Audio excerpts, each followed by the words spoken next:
We're not saying you should never eat cake, you should never eat chocolate. That's 100% not our message, because if you really enjoy it, how much more would you enjoy it when it's intentional, when it's a moment where you can really enjoy the experience? It's very, very different from I've had such a stressful day and I've just got to gobble this down so quickly. But it may also be that you can actually have a look at that pattern in your life that's driving the overeat. Why is it that chocolate or chips or cookies are the only thing that gives you that moment of joy? So it can help us sometimes to identify where we're out of alignment in our life and what's really not working in a way that we would truly want it to.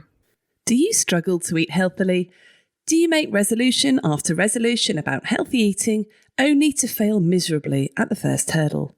And do you wish you could get on top of your eating habits without feeling like you're constantly restricting yourself and having a bad time?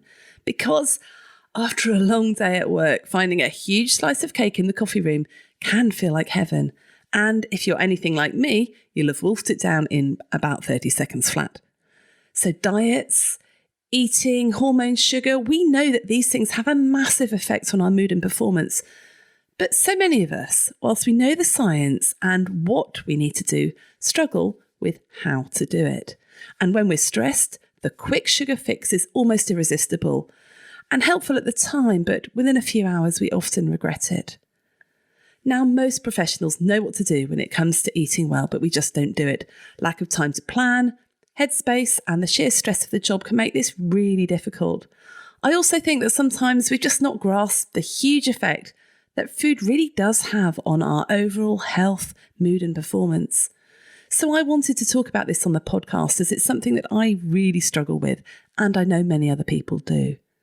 So in this episode, I'm joined by Kelly Williams and Dr. Matthea Rentea, weight loss and healthy eating coaches who together run the School of Sustainable Weight Loss. We talk about emotional eating, those small habits which can make a huge difference, and why food, instead of relieving stress, can actually increase it. This podcast is not about weight loss specifically, but by following the principles we discuss, you will find that a healthier weight is easier to achieve. And if you're interested in delving deeper into this, then I thoroughly recommend checking out Kelly and Matthea's online membership, the Weight Loss Coaching Collective. You can find the link and further details in the show notes. So listen to this episode to find out how to recognise and avoid emotional eating, why stress will actually work against your physiology, and some simple steps you can take by adding things in, not taking things away from your diet, which will make you eat better, feel better, and you might even find that you've lost some weight. Welcome to You Are Not a Frog, the podcast for doctors and other busy professionals in high stress, high stakes jobs. I'm Dr. Rachel Morris, a former GP, now working as a coach, trainer and speaker. Like frogs in a pan of slowly boiling water, many of us don't notice how bad the stress and exhaustion have become until it's too late. But you are not a frog. Burning out or getting out are not your only options. In this podcast, I'll be talking to friends, colleagues and experts and inviting you to make a deliberate choice about how you will live and work so that you can beat stress and work happier.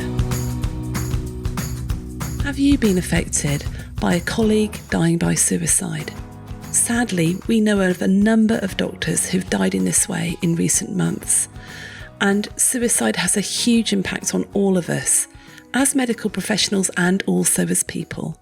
So Dr. Caroline Walker and I have decided to hold a special one-off webinar to share some ways to cope, grieve and move on after a colleague dies by suicide. It's happening on the 7th of November, and you can find out more and register for your free place or to watch the replay at the link in the show notes. And now here's this week's episode. It's really wonderful to have with me on the podcast today, Dr. Matthea Rentea. Now, Matthea is a medical doctor specialising in metabolic health. And I've also got Keri Williams. Keri is a weight loss coach who helps women heal emotional eating. And Keri has a background in nutrition and naturopathy. So welcome both of you. It's so good to have you with us. Thank you for having us today. And Keri, you're dialing in from London, but Matthea, you're dialing in from America, right? Whereabouts are you in the US? Yeah. So I'm in Indianapolis, Indiana. Wow. And how did you guys meet? We met in our advanced certified weight loss coaching certification. And yeah, we decided to do a 6-week program together. We thought it would be fun, and it eventually evolved into what we're doing today. So yeah. That's wonderful. And that is running the School of Sustainable Weight Loss together. So I'm sure we'll get into much more about that in a minute. But first of all, I'd love to know, how did you guys, individually get into all this thinking about eating and nutrition and health? And how did you guys get to where you are today with it all? What's the background story? So I'm a physician and I've been overweight my whole life. And I got to this place where my blood sugar started to be up. I was pre-diabetic. I went into a pregnancy several years ago, over 100 pounds overweight. And I just realized after I had my baby, something has to change. I'm never again going to count calories and points. I know diets don't work, but something had to change so that I didn't become diabetic and kind of go down that road. And so I started to look around what was there. And I found that coaching was an approach where I got down to where was the stress in my life happening? What was actually going on? And I had never taken that approach before. It was always looking at, well, how can I eat differently and what can I do? Which is all fine and great. It's all good, but it doesn't lead to things actually sticking around. And so this time for the past 3-4 years, it's all been about figuring out, what am I doing at work that I'm so stressed out 24/7? Why do I feel like I want to eat these foods, but then they really make me feel poorly? I literally feel shaky after I eat them. And so I just started to get curious on a different level, and it wasn't being answered by the things I'd done before. Wow. So it's sort of personal experience, the changes that you made, the things that you were finding you were eating stuff, it was really affecting you, making you feel shaky. Keri, was it the same sort of story?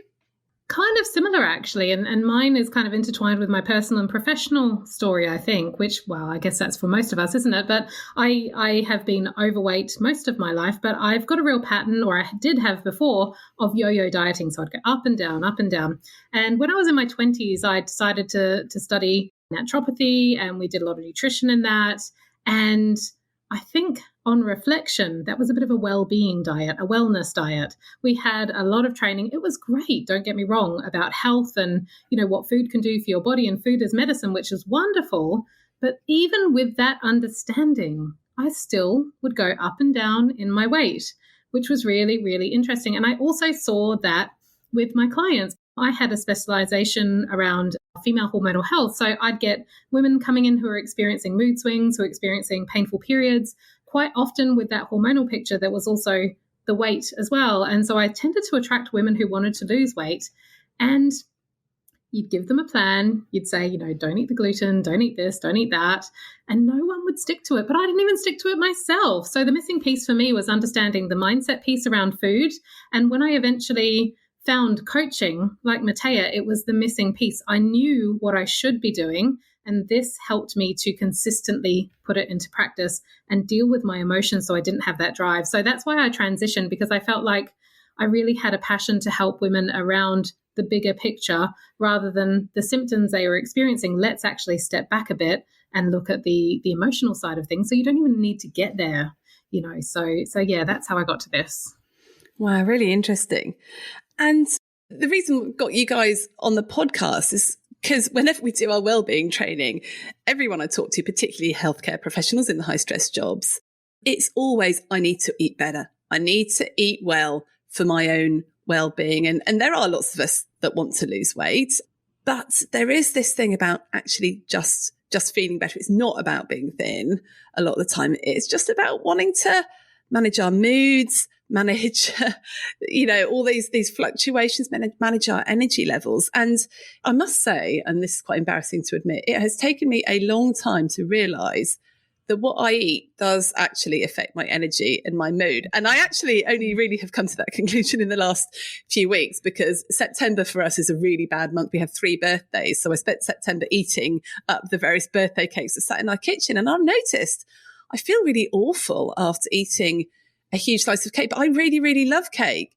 So, is it really true that what we eat massively affects our mood and our energy? Let's just start off with that, because I think it's really important to actually work out, does it, and then why? Absolutely. I noticed this with myself. I noticed this with clients as well. And what I find around that is that our blood sugar plays into that so much. So when we eat these fast releasing foods and they've got the flour and the sugar and the very processed kind of ingredients, even if it's a beautiful cake that's been lovingly handmade, unfortunately, it has those ingredients in it that have been ground down from the whole plant. And so it spikes our blood sugar up very, very quickly, and often we will crash. And it doesn't just affect our energy levels, but it also affects our moods. So, quite often people, especially if they're quite sensitive to this, they'll find that their mood can go up and down a lot, which ties into their energy levels as well. So if you ever have experienced that picture of being hangry, you're hungry and you're feeling angry and irritable at the same time. And quite often that comes after a blood sugar crash, and your body just wants that energy, that quick hit again, which is why we get these cravings to go back for more. So how does that work from your point of view, from the sort of whole metabolic side of things? Yeah, I think it's tricky because we live in a world nowadays where there's a lot of processed food. So for me, even to suggest that a lot of these foods don't help us, people say, well, like you said, there's birthdays that come up. They want to eat chocolate, things like that. And so I think that there are ways that we can work with nutrition to help support our blood sugar. That doesn't mean eliminating everything.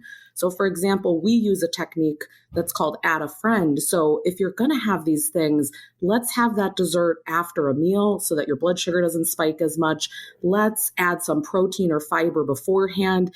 All of these things are going to be steps in the direction where your sugar is not going to spike as much and you're going to feel better. And it's a gentler approach. People feel better than eliminating everything. So I don't want to sit here and say, yes, we know that eating a piece of cake is going to bring up the blood sugar. Of course, everybody knows that. That's not news. But how can we do these things in such a way that overall we feel better? Because where I see this the most in busy people, and this was me as well, you come home at night, you're tired and exhausted, and what do? It's the chips, the chocolate, maybe the wine, if that's your thing. And so it's this way to release, but then ultimately we feel even worse. And so it's this cycle that keeps perpetuating how bad we feel.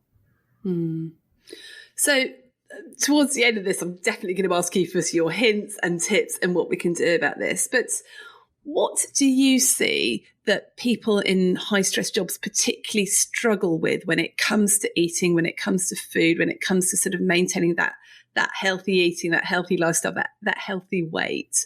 What are the main things that people bring to your membership community and ask about or struggle with? I'll start with just one of the ones that I see being the most common is that if you're very busy, it's hard to prioritize this. So there's so many other things that are top of mind. Like, let's say if we're physicians, we are taking care of patients in front of us. We're not almost willing to admit that if our health isn't taken care of, we can't take the best care of who's in front of us.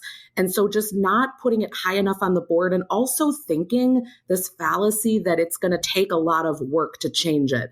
I think that's the biggest thing. Is I hear this all the time. I don't even know if I can do this, because their lives are so busy that they don't think they can take one more thing on. What do you think, Keri?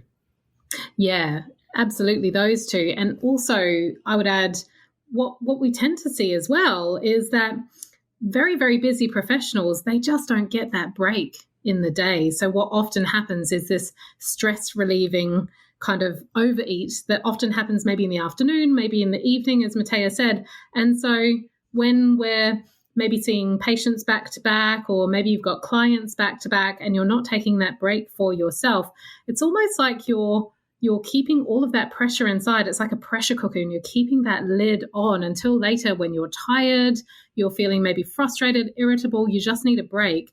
And maybe if the staff room is full of cakes and biscuits and all that kind of stuff, it's like, well, this is the perfect thing now to relieve all that stress. But often one thing that we will say to people is, what about the idea of a micro break? What about 5 minutes, just taking a breather, sitting down somewhere and just taking a few deep breaths and a mindful moment to kind of build your tank up so that later on you don't have as much pressure that feels like it needs to be released. And quite often that can really help with the level and intensity of the overeating that can often happen in a work situation.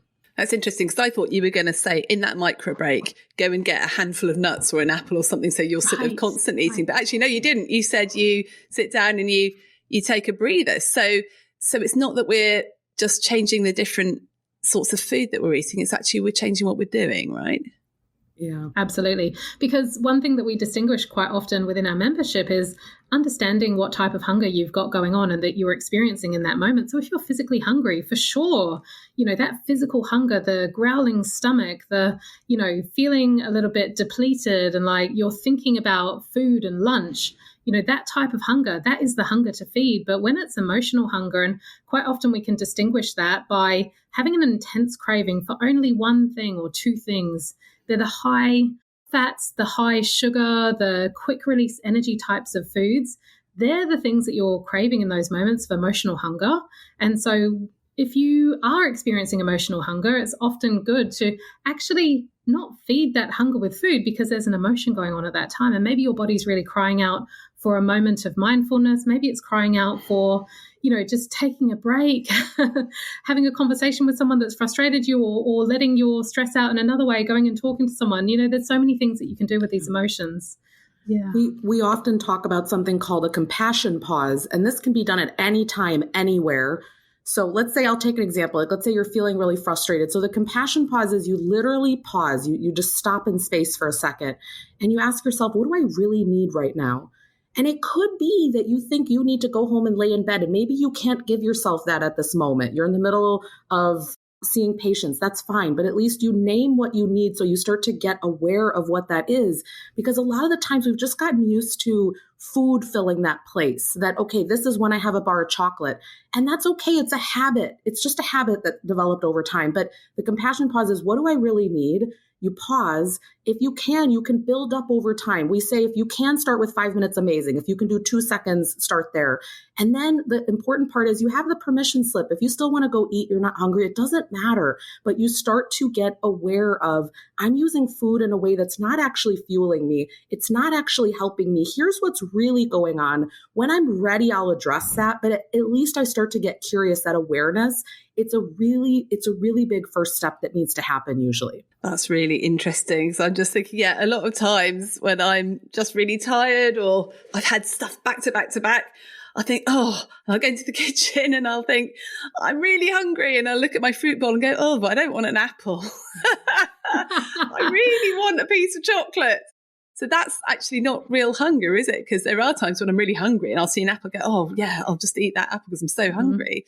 So that's a really good way of distinguishing. Literally, is it that I would eat anything right now? Okay, that's probably proper hunger. Or is it that I'm really craving one particular type of food? So that's really interesting.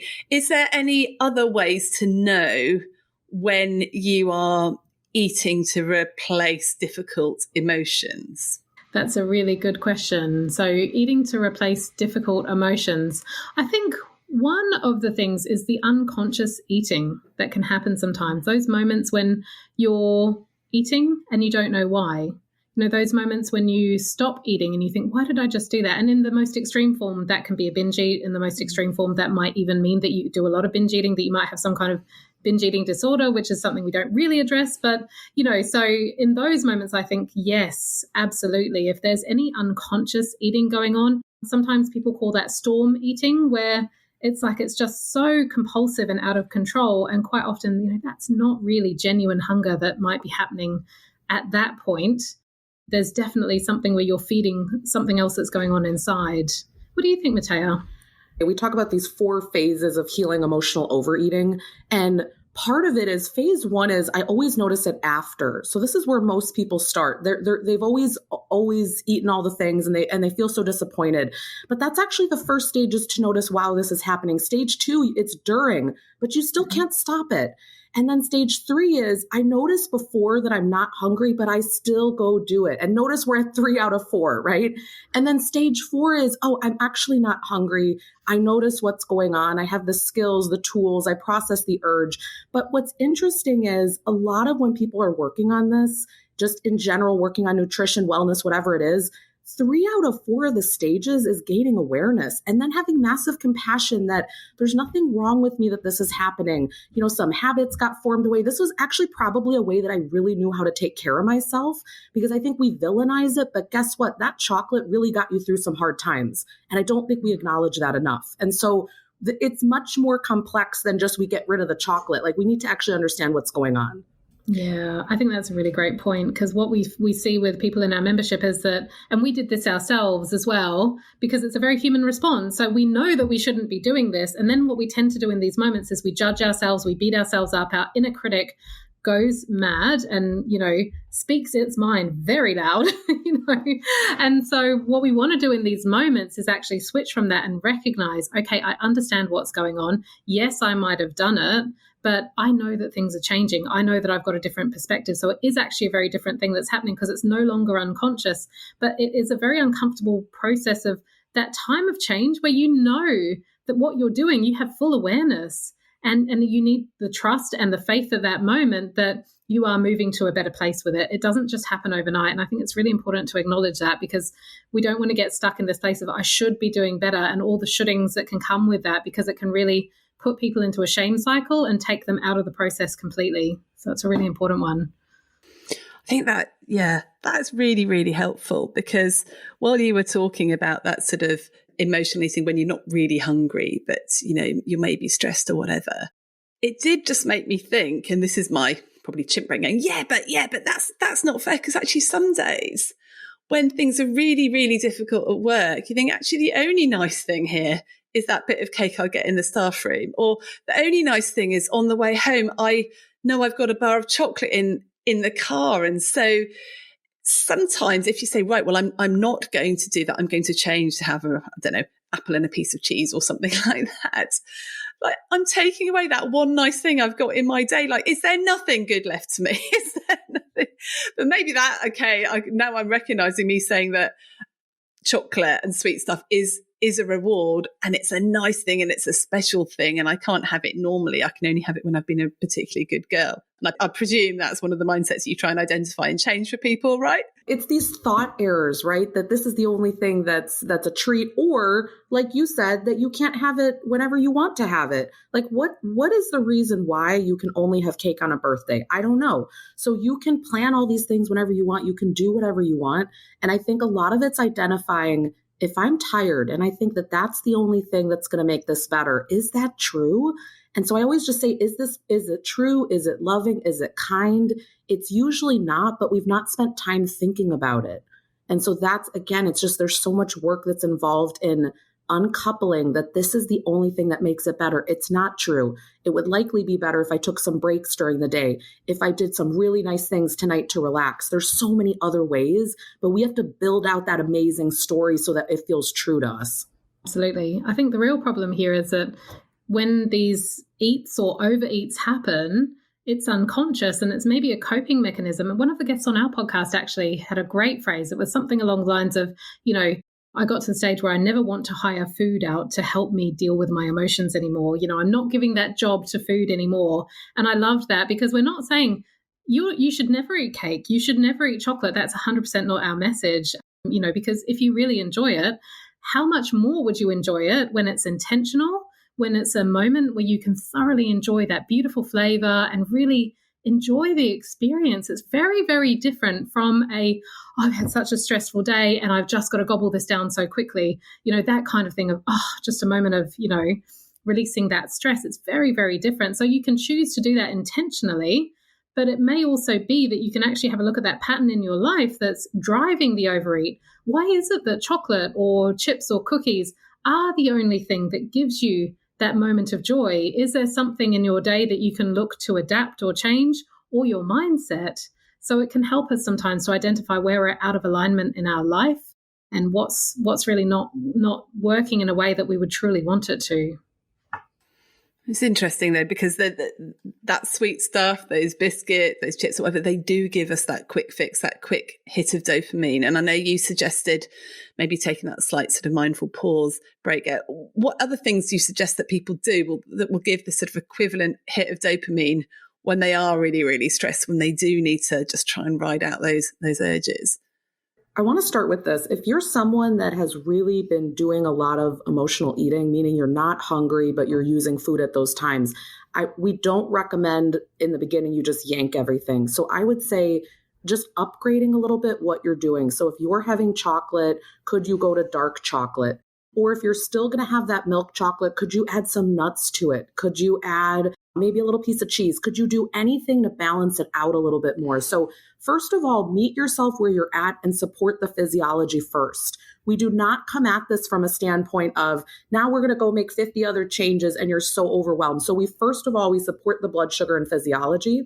The wonderful thing about that approach, and we often call this 1% upgrades, incremental upgrades, you're just changing things in a very slight way and it compounds over time. But what you're doing as well is you're starting to change your brain's chemistry. So it doesn't rely on that massive hit of dopamine. So it is slowly transitioning you away from needing those big hits because they are very artificial hits of energy. We get dopamine and those hits from any food that we enjoy. We can get it from an apple. We just don't get the same level. So I think over time, our brains have become very, very used to some of these processed foods where you do get a massive hit. So to change that over time and to just reduce the level of the reliance on the dopamine to deal with that moment can be wonderful. And then at the same time, you can start having a look for other things in those moments that might also bring you the natural reward. It's not a temporary hit of pleasure, it's a natural pleasure. Is it going for a little bit of a walk around the office block? Is it, taking a moment to sit and breathe? Is it, calling your friend and just having a 5-minute conversation, calling your child, whatever it might be, something that you enjoy doing in that moment. And paired with that, you can start to change your habits and not to rely on that massive hit of dopamine, because that's where you get the big swings up and down, I think, when you're relying on that. Because I think the other thing is, it's not only the dopamine hit, we're trying to complete a stress cycle at those times. And so there's a good book, I'm sure you've probably read it, it's Burnout, Breaking the Stress Cycle. And they talk about 7 ways to really complete this, which is what we're looking for at those times. And I'm not going to talk about all of them, but some that I really love, laughter is one that completes the stress cycle. So a very practical one that I'll ask some of my clients is, do you have some funny videos that you like to watch? That could be part of you doing that instead of eating. The other one is exercise, right? Exercise always gets things flowing. Now, we don't need to go do a 50-minute workout, but a 5-minute walk will do it. And that sunlight from nature, even better. And then the last one that I really just like to bring in there is connection. Human connection is massive for us. So it might be, and connection in different ways, whether it's talking to someone, maybe you call your best friend, maybe if you have a significant other at home, you talk to them. The other form of connection could be physical, so a hug. A good 20-second hug with someone else. And if you have no one else, you can hug yourself. You can literally cross your arms and give yourself a hug. I know we're all laughing and you think that's funny, but it's finding other ways to give yourself that emotional nourishment. And it doesn't need to be radical what's happening. Yes, I love that. I love that. The think about how can we break that stress cycle and do something that isn't stuffing chocolate in. And there's all sorts of different ways that we can do that. I think what we do struggle with, and I think you hit the nail on the head at the beginning, Matthea, is the busyness. And when we do wellbeing sessions, we get people to brainstorm about how they can eat better, how they can eat well. And pretty much it all comes down to planning. It's like, if I planned it, if I'd had time to plan it, then I would be eating well, because it actually doesn't take that much longer to cook a healthy meal than it does to, chuck a pizza in the oven, does it? But actually what you don't have is those fresh ingredients. So what things have been helpful for the really busy people in your community in terms of planning stuff? And so what should we be planning? And the really quick hacks to be able to do this planning that doesn't take too much time. So one of the things that we talk about a lot in our community is having different types of plans for different days. So one of the things that people get tripped up a lot with is how they're eating during the week. And that, depending on where you work and how you work, that might become very rote and you might get into a bit of a routine. Maybe the evenings are a little bit questionable, but then it's the weekends that can set you off. So depending on your schedule, if you're working as a doctor, if you're doing shift work, it might be a little bit different. But what you want to do is to have these kind of little plans in your back pocket. I like to think of them like, this is on my work days. These are the types of things I have for breakfast. These are the types of things I have for lunch. Like I know this cafe does an amazing salad or sandwich or whatever. These types of dinners, the easy dinners, maybe I chuck a potato in the oven. I make a, baked potato. Maybe I put some salad with that. I put some tuna with that. The easy things that you can have in your cupboard, mainly store ingredients, can be really, really helpful. So I think it's a combination of having those ideas of the easy recipes that you love, that you can easily almost have your shopping list on rote if you're using, internet an internet shopping provider like Ocado or something like that, you have it all saved. It's really easy.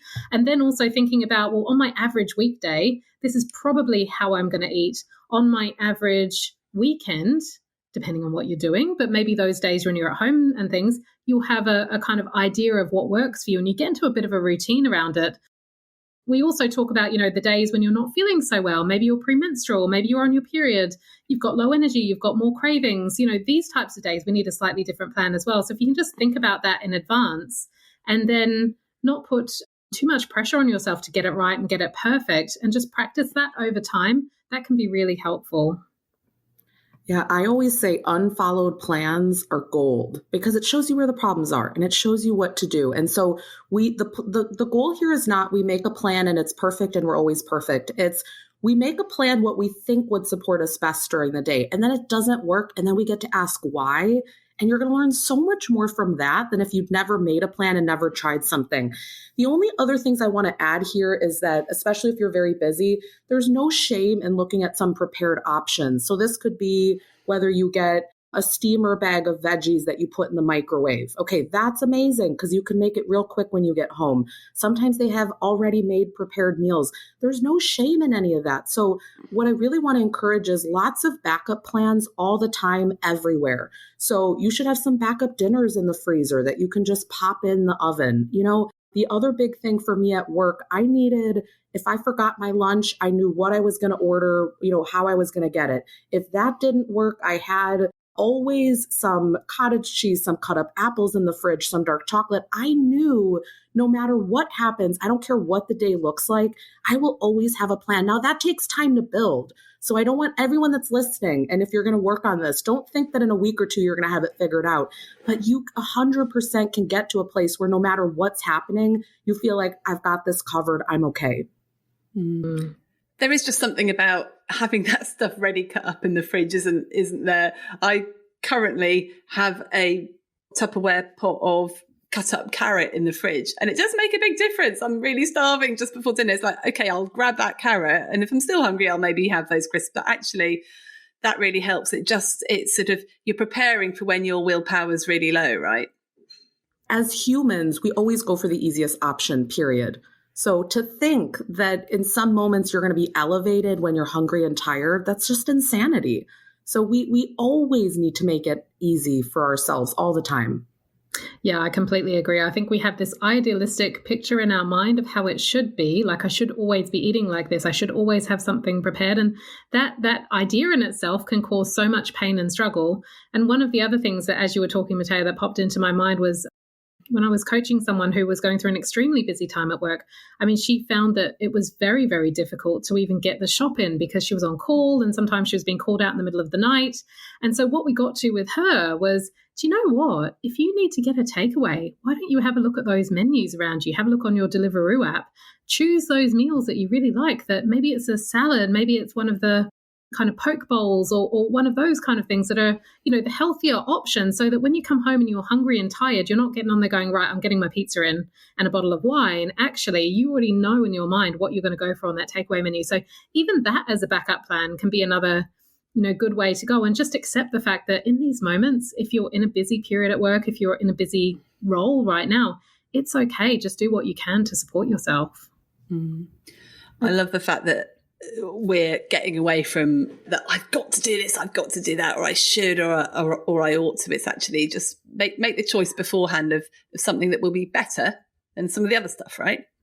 Exactly. I think all of that thinking can just cause so much struggle and pain. And I kind of think, the I need to, I should, I must, all of those kind of words, whenever I hear those words within my own mind or within my clients, whenever they say those to me, I'm like, let's have a look at that thought, because it can create some really toxic thinking sometimes. And yeah, it's not good. A lot of the times the reason we make these plans and why we think about it a little bit is because when we're in those scenarios, we're sort of panicked. It's a very, our nervous system's kind of on fire at those times. And so I always say our learning brain shuts off when we're panicked. So we're not able to do great reasoning during those times. So number one, don't be down on yourself. If again and again you're doing these things that don't support you, we need to think about it well ahead of time. I mean, if the challenge is always at night, we in the morning, when you have a fresh, clean, nice brain, that's when we think about some of these things, not at night when you're tired and exhausted. Mm-hmm. So I'd like to quickly touch on the D word, the diet word, because lots of people have said to me recently, diets don't work. And I'm like, well, they do. I mean, I have been on every single diet in the world. I've been on the Dukan diet, the Atkins diet. I've been on the Slimming World green red thing. I've done the Fast 800. I do time restricted eating. I've done everything. I must say that I did find the diet work. So I found the Fast 800 worked really, really well. So why do we say diets don't work?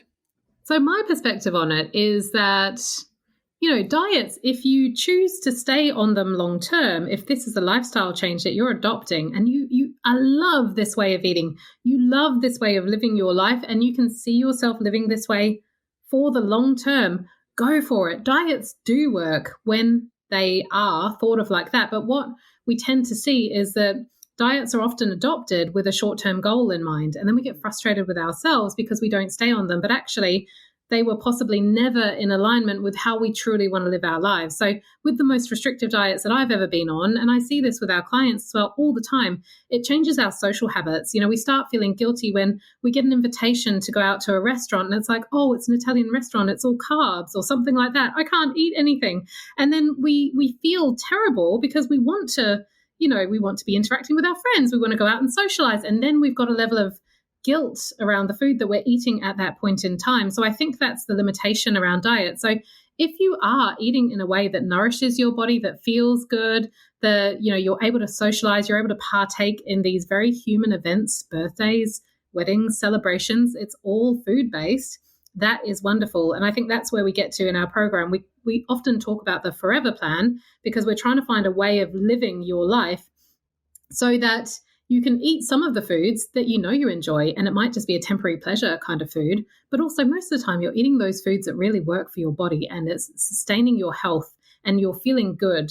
And I think that's a much more powerful approach than a short-term temporary diet. The problem is that with these diets, you're not ever asking what your preferences are. So I think a really helpful place to start is, what did I like about these previous things that I did? So sometimes, for example, we have busy clients that they love intermittent fasting because they just don't need to think about it in the morning. It's not really a diet thing so much as it really fits in their lifestyle. They can just pop out the door and go to work. So that's a great aspect. Some people like the lower carb diets because they actually feel like they can think better. That's not about being low carb. That's about you feel amazing, right? So look back at these times. Let's take those elements. Let's bring all of it into what you're doing. But then did it not work for you that you couldn't have cake on a birthday? All right, let's work on that because we need to normalize that relationship. But it's not a problem what you've done in the past. Let's learn from it. But realizing when someone else 100% writes the rules, it will never work in your world, because all of us have a different scenario. So I think that's the main thing. And then the other thing is we can't say the diet's worked when we needed another one. I mean, that's the bottom line, right? Like everyone says, oh, the diet worked. And I'm like, but then you again needed to do it in a year. And then again, it's like, it doesn't matter if you lose the weight if you can't keep it off. So my thought is, whatever we're going to do, I want you to be able to do it for life. And you might sit here and tell me, well, I don't know what I'm going to be willing to do for life. But right now, do you like it? If you don't like it right now, then we have our answer. It's not for you. Yeah, that's really helpful because, yes, I had really great results with the Fast 800, but I'm just about to try and do it again. Yes, which means it didn't work, right? They're great principles. And I love what Matthea said as well about, someone else is writing the rules for us. And I think I remember an experience when I was in my naturopathic practice and I actually did weight loss coaching, first of all, with a very much a diet approach. And I remember a time when I was sitting down with a client and I handed them the plan. This is what you eat. This is how you eat to lose weight. But this client, she had a history. All of her culture was from Jamaica. She came over here from Jamaica. So she was like, well, what about rice? And what about this? And, often it doesn't take into consideration the cultural aspects, the economic aspects, what's available locally for you. All those kind of preferences that we have. So I think it's a much more kind of inclusive approach as well, when actually you can pick and choose what really works for you. You can think about those family meals, those recipes, how can I adapt them, and how can I really learn to take this on rather than trying to make someone else's plan that worked for them work for me. So I think that's a really nice way to go as well. And should our primary goal be weight loss, or should it be something else? Okay, this is going to sound strange because our group is called the School of Sustainable Weight Loss. I don't ever think the goal should really be weight loss. I think it's all about what habits, what health goals, what do I want to build out? So a really nice concept that I like, and this is talked about in the book Atomic Habits by James Clear, he talks about when you're going after things, identity-based habits, so who I become, it's much more powerful than result-based habits. Like, okay, I want to lose 10 pounds. Most people, it's not about the weight loss. When I really ask you, why do you want to lose the weight? Who do you become? What do you get to do when that weight is lost? What I start to hear is I'm more active with my kids. I don't have to worry about my health. Like there's so many other things that happen. The weight loss is just a happy side effect. But when we make it the only goal, then that becomes the way that we live our life. What the scale is saying, all those kind of things. I want you to have a full, rich life where you don't worry about your weight. All you care about is I'm supporting myself amazing and I'm doing these things that feel great. I also think that quite often people are looking to lose weight to get healthier. And sometimes that is the right thing. Sometimes the weight loss will produce a healthier body, but it's not always the case. It's not the only thing that is relevant. So I've got a great book around biomarkers, and it talks around 10 different biomarkers. What are your cholesterol levels? What's your blood pressure? All of those things. If you look at, a number of different markers in your life, and then also if you layer onto that the stress levels, the emotional well-being, the mental health as well, it's a very different picture of overall health than just a number on the scale. So I do think sometimes people are kind of chasing that number, especially when it comes to BMI, which is quite a controversial topic in itself. Like, should you be in the normal range of BMI? Is that right for your body? Sometimes when they're chasing that, they don't always get those healthy results because they get that number on the scale. So I think that's one to look at as well. That's really interesting because, I always looked at this, no, I want to be thin and fit into those particular type of jeans and blah, blah, blah. But actually, if I really think about it, I want to really stabilise my mood and make sure that I'm not being really hangry all the time. Because that is what I find when I am on a diet. I get very stroppy and snappy, and that's not good. That's not good for anybody. I know we haven't got that much time left, but a lot of our audience are sort of mid-career, late career. We have a lot of women listening to this podcast, and you mentioned hormones. And, I'm at that age where I'm starting to think maybe, my hormone levels are fluctuating. It's really hard to lose any weight. It seems to be whatever I eat, it's just, piling on, body changes shape, all that sort of thing. How do hormones affect how we feel in relation to food? And around the time of menopause for women, what do we specifically need to be looking out for and changing? So I love looking at insulin in this respect, because I find that as women start to change hormonally, so even from kind of perimenopause, things just start to change. You go and do the old diets that you used to in your 20s, it just doesn't work in the same way at all. So, a lot of our kind of thinking is kind of based on Jason Fung's work. And when you start looking at those insulin levels to see what is actually happening with your insulin, when your insulin levels are out of balance, you might be storing more fat in those points in time.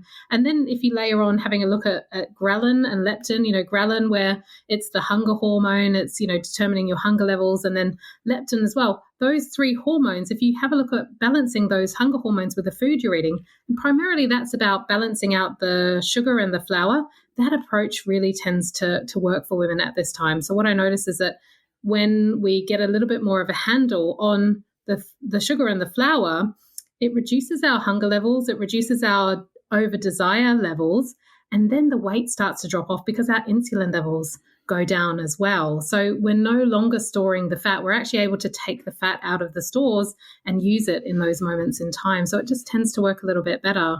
But I know you've done a huge amount of study recently, Matthea, in this area. So you've probably got a lot more to talk about with your obesity medicine boards that you've been doing recently.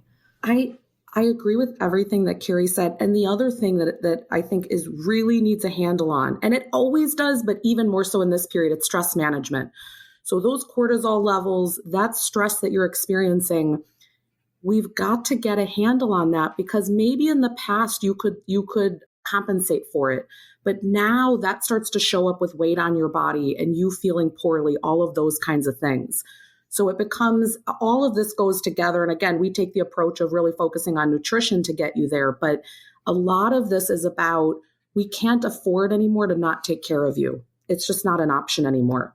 Otherwise, you're going to feel poorly. And so we need to start to figure out ways. Maybe you never prioritized yourself before, but can we now start to enter a chapter of your life where we really focus on you? That's the answer here. Because am I right in thinking the more stressed we are, obviously, the more cortisol we got going around our bodies? Cortisol makes us store fat, right? Is a risk factor for central obesity. Is that right? The other thing that's interesting, it's not only stress, like you're working, but if you are sitting there in a body that you're not comfortable in, that perceived stress of you, they've done studies where they've shown that the stigma that you experience, that raises your cortisol as well. So this is another reason why you really need to be comfortable with where you're living and what you're doing, because otherwise your cortisol goes up from that. It's real. They've literally shown this with levels in studies, how significant it is. And I think that's especially important for women at that period in their lives. Because when I was in my naturopathic practice, at that time, what we used to do was start to support women's adrenals at this point, with adaptogenic herbs. And the reason why we did that is because, if your ovaries are starting to dial down in terms of their estrogen production and all the female hormones, and some of that is transferring in different forms over to the adrenal glands, we have even less ability to respond to stress. So if your stress levels go up, if circumstances get more stressful, you've kind of got less resources at this time to even handle them. So that's what we used to do from a naturopathic point of view, was often support a person on an adrenal level with herbs like that. And that really helped at that time. So I think it's interesting to take that into account as well. I think it's interesting what you say as well about the sugar and the flour. So for women around menopause, perimenopause, actually trying to lower your consumption of sugar and flour would be quite helpful. Yeah, we talk about that a lot in our membership, that, ultimately what you can transition to, but do it in a way that works for you within your life, is having less of those processed foods, because we know that those processed foods inflame the body. We know that they're going to, unbalance your hunger hormones. Your hunger levels will go up, your desire levels will go up. But saying that, if you truly don't want to live a life where you never eat chocolate again, let's find a way to make it work for you, so that most of the time you're supporting your body, you're nourishing your body, you're feeling good, you're thinking clearly, you've got great energy. And then you'll have those times where you go to a birthday party, you go out, whatever it is, you'll have a bit of cake, you'll have a bit of wine, whatever you want to do. And often, actually, I find what people do is they really notice at that time how much the food inflames their body. So it's massively obvious what's going on, which is really interesting. We're nearly out of time, but from you guys, it would be really helpful just to know what should we be trying to eat more of and what should we be trying to eat less of. I completely appreciate that a good approach is like no food is completely banned, because that immediately makes you, well, me, because I'm a bit naughty, makes me want to have it. If someone told me I'm not allowed, I'm like, right, that's all I can think of. But actually there are things that we should be having more of, things we should be having less of. So I would love to know a little bit about that, but also what's helped for people in the past in terms of little habits, little hacks that have actually helped. Like I love that hack about, you're going to have a takeaway, just in advance choose which dishes you're going to have. That's really helpful. So what advice have you gleaned from your years of experience working with your community? So everybody's body is going to be different. So it's going to be very challenging for me to sit here and say, well, this is exactly how you should eat. But let me start with this. I think you can decide, how do I want my nutrition to look? Do I want it to be, for example, 80-20? So 80% great fruits and vegetables and whole grains and full fat dairy and meat and all those kind of things. Do I want that? And then the 20% to be, I have some bread and some pasta and some cake. So you get to kind of decide how you want to live that. And then you can incorporate your life as such. And you can say, okay, so that means this many times a week, I'm going to go do XYZ. But I really think making sure that you're getting enough veggies, making sure that you're getting enough protein, if we can start with those two, then everything else can fall into place. There's room for anything. And then here's what I say. I always say there's this like tripwire phenomenon, like up to a certain point, you do fine with some flour and sugar. But then over that point, you might notice I'm hungry all the time. I'm thinking about food 24/7. So let's get to know what your tripwire is. So we need you to be the scientist of your body and really get curious. When I do this, I feel amazing. But when I then go into this land, I start to not feel good. So let's get to learn what that is. Yeah, I love that. And an approach that I really like as well is, as Matthea said, it's all the veggies and the proteins and the healthy fats. And I think if I like to look at that as my baseline, if I've got protein, if I've got some healthy fats, if I've got a good portion of non-starchy veg, that is wonderful. And so one little hack I love is that if people are eating a plate with that and maybe they've got potatoes or pasta or something like that with it, let's start with the veggies and the fat and the protein and then get to the other stuff. So you're really filling up on that very nourishing food first. And that in and of itself is a step in the right direction on your weight loss journey or on your journey to upgrading your nutrition and eating in a very different way, because you're always prioritizing that. And that in itself can change, how full you feel as well and how satisfied and nourished you feel. Because say, for instance, with pasta, you might not feel as nourished for as long. So if you choose the other ingredients first, it's going to balance out those glucose levels in your blood afterwards. So that's one little hack that I love. The other one that Matthea mentioned before is adding a friend. So if you're having an afternoon snack and it might be, say, cake or something like that, have a handful of nuts with it. Make sure you get some protein or some fat along with it. So pair anything that is going to be very high on the GI scale. It's very quick burning.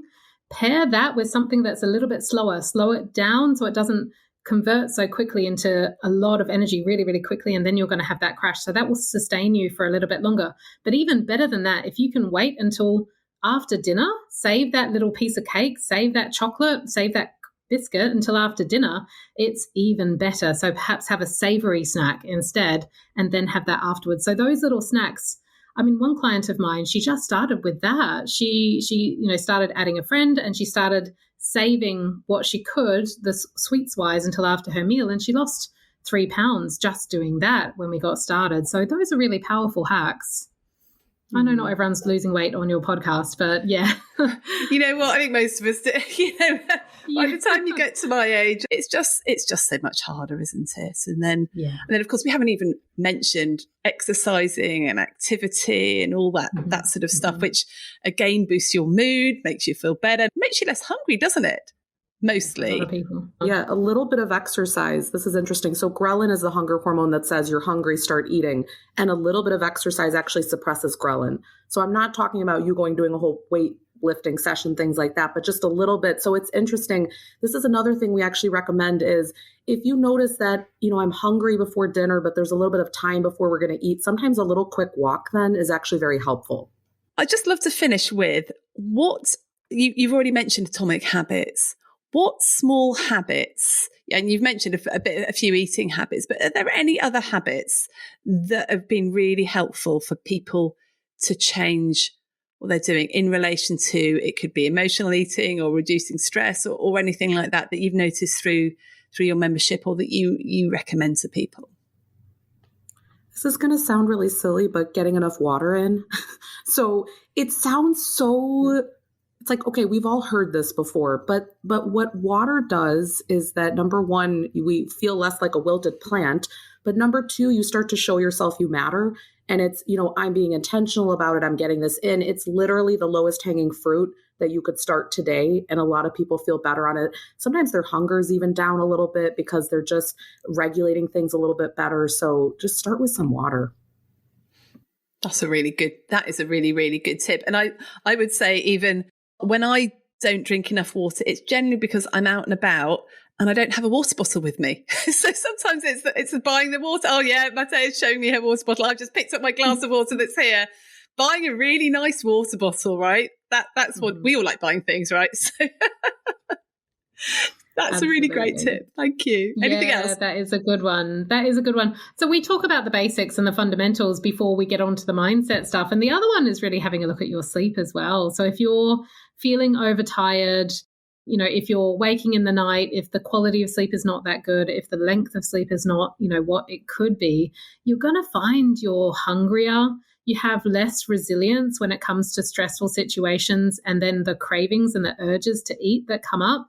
And we've probably all experienced this, haven't we? On those tired days, you just eat more. You're more hungry, and you probably don't make as nourishing food choices as you would on a day when you're feeling really refreshed and really well. So if, sleep is an issue as well, that can be a really good one to have a look at to change those eating patterns as well. Yeah, I did read that you eat probably another 300 to 500 extra calories when you're tired. Yeah, it's amazing, isn't it? That's huge, isn't it?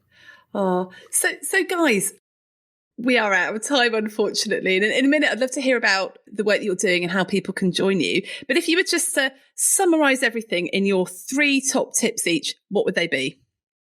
Keri, I'll ask you first. Okay, so the first tip for me, I think, would be adopting the philosophy of 1% upgrades. And we did take this from Atomic Habits. We love James Clear's work in our membership. So if you haven't read that book, I'd highly recommend it. He talks about 1% upgrades and the power of 1% upgrades. And so I think it takes us out of that kind of idealistic overachieving thing that we often get to, like, I want to lose 20 kilos and I want to do it now. I want to get really healthy and I only want to eat, salads and veggies, and from tomorrow, everything's going to be different. Actually, if we can just put in that one change, that small little tweak that you can do, master that, maybe do it for 7 days, do it 14 days. It depends like what the habit is. Change that and then add in another one. So just do these little 1% upgrades. It compounds over time and it makes a massive difference. James actually talks about the example of the British racing team, British cycling team in the book, which is really fascinating, about the coach that came in who did 1% upgrades and just changed tiny little things like the clothes that they were wearing and the bike and how they were cleaned and the dust that was on the bikes, little tiny changes. And we all remember here in the UK how amazing the performance was around the 2012 Olympics of the cycling team. And it was all as a result of the 1% upgrade. So that's a really big one, I think. I think to add to that, I think it's allow micro breaks to count.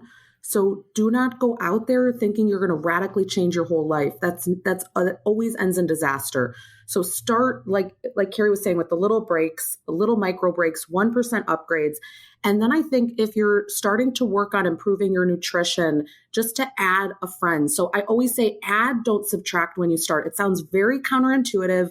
Everyone wants to fight me, but add in the food that supports you, because it will be easier for you to let go of the things that you don't feel work that well for you. But whenever we don't trigger restriction, you will do much better long term. Thank you. And I really, really like that. Can you just quickly clarify what sorts of friends these are? Is like a handful of nuts or what else?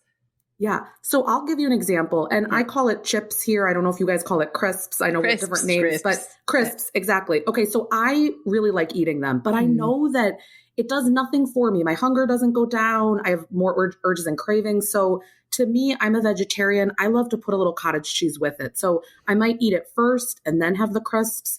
Or sometimes I'll take a piece of cheese and eat that with it.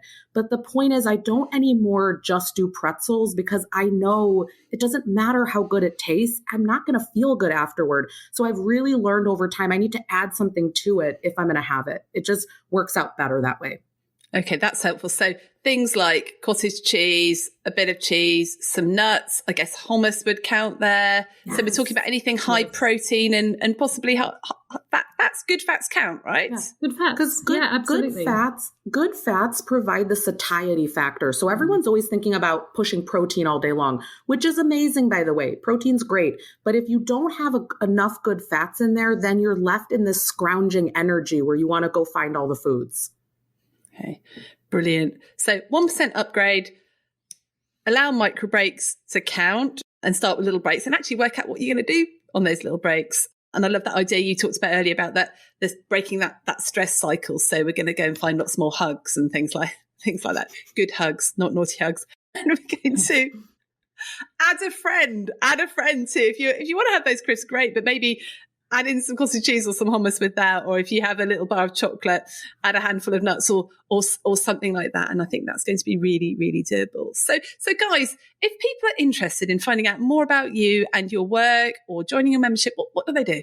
Okay, so we have a podcast as well. It's the Weight Loss for Life podcast. So if you like podcasts, you're probably listening to this and you do like podcasts, you can find us at the Weight Loss for Life podcast. And we also have our membership, the School of Sustainable Weight Loss, and there's lots of information about that on the WLCC.com website. Lovely. And presumably they can follow you on social media as well and find out more about your work, etc., etc. We'll put all those links to your stuff in the show notes, and I'm sure you'll get lots of people really having a look at that, because I think, I just love what you do. I love this thing. It's all about mindset. To me, this just seems really, really intuitive. It's really obvious. It's really healthy, and it's for everybody, right? Even if people don't need to lose weight, they can still do this and they will still start to feel better. So that's what's so brilliant about this for everybody, right? Great. So thank you so much for spending the time today. And I think we'll have to get you back at another time because there's so much more we can talk about. And if anyone's got any questions or suggestions for topics that they'd like to talk to Matthea and Keri about, then do email us at hello@youarnotafrog.com and we'll get them back and we'll put them all our questions about this sort of thing. So it's been wonderful to have you. And thank you so much for being here. Thank you so much for having us on today. It's been a pleasure. Thank you. Bye. Thanks for listening. Don't forget, we provide a self-coaching CPD workbook for every episode. You can sign up for it via the link in the show notes. And if this episode was helpful, then please share it with a friend. Get in touch with any comments or suggestions at hello@youarnotafrog.com. I love to hear from you. And finally, if you're enjoying the podcast, please rate it and leave a review wherever you're listening. It really helps. Bye for now.